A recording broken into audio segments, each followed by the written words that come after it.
So the first one, we have integral of 5x squared plus 6 over x squared plus 1. So what we do is we split the integral into two parts. So that's 5x squared plus 1 plus plus 1, such that when we open the bracket back, we go back to our initial integral. So we have our final answer to be integral of 5x plus integral of 1 over x squared plus 1, and that gives us 5x plus inverse tan of x plus c. The second question is point of discontinuity. So when you put the value of x, which is 16, to the denominator, we have 4 minus 4, that's 0. 3x over 0, that's infinity. So that's the point of discontinuity. The third one, x squared over x minus 1. We add minus 1 plus 1 to the top function, such that when we factorize and we split, we have our final answer to be x squared over 2 plus x plus ln x minus 1. Of course, the minus 1 plus 1 we added does not change the integral, since minus 1 plus 1 is 0. So these are the fastest method you can use to solve this. We have other method we can use to solve this, but these are the fastest method. Number 4, integral of sine 2x plus cos 1 over 3x. So that's minus cos 2x over 2 plus sine 1 over 3x over 1 over 3. So when simplified, we have our answer there. So we are asked to look for the domain of this. Don't forget, domain ranged from minus infinity to positive infinity, such that the value of x must be within the boundary of minus infinity and infinity. Question number 6, similar thing we did in question 3.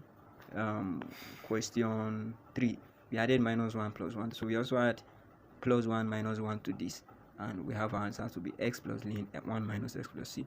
Now similarly, a bounded integral can be solved using your calculator. So when you insert this in your calculator, you have your final answer as 1. So question number 8 is on implicit differentiation. So when we differentiate with respect to x and y, and we make the y ds the subject of the formula, we have our answer to be minus y over s plus cos y.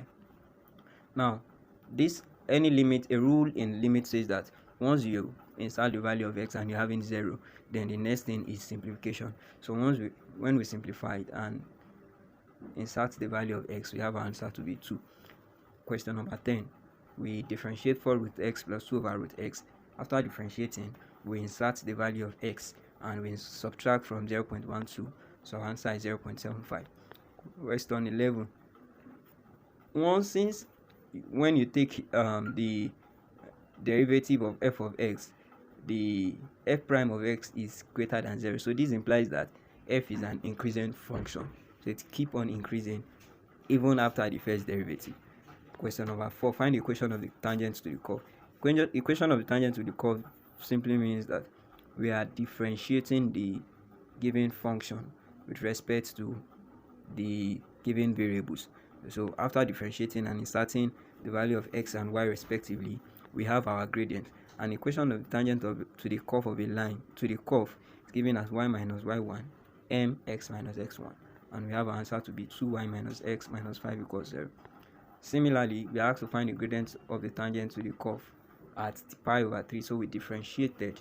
After differentiated, pi over 3 is 60 degree, we insert the value of 60 degree and we simplify it to be 2 over 2 plus root 3. Now this is a pointwise function. Question 15 is a pointwise function. We have 4x squared minus 1 if s is less than 1, and we are asked to look for the limit at the positive side.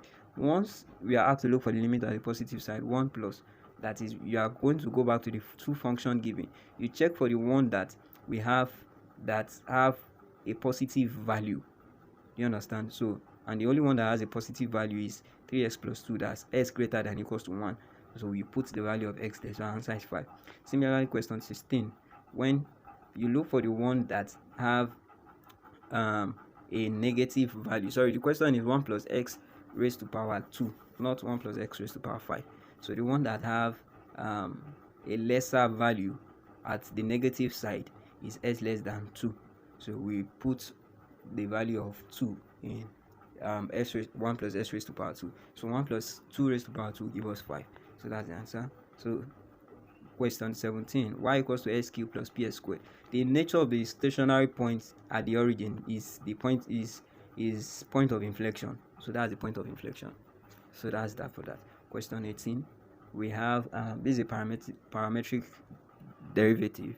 So when we differentiate with respect to y and x and we multiply the two together, we have our answer to be minus 2t. And finally, the last one, you solve the last one yourself by differentiating twice and looking for the value of b.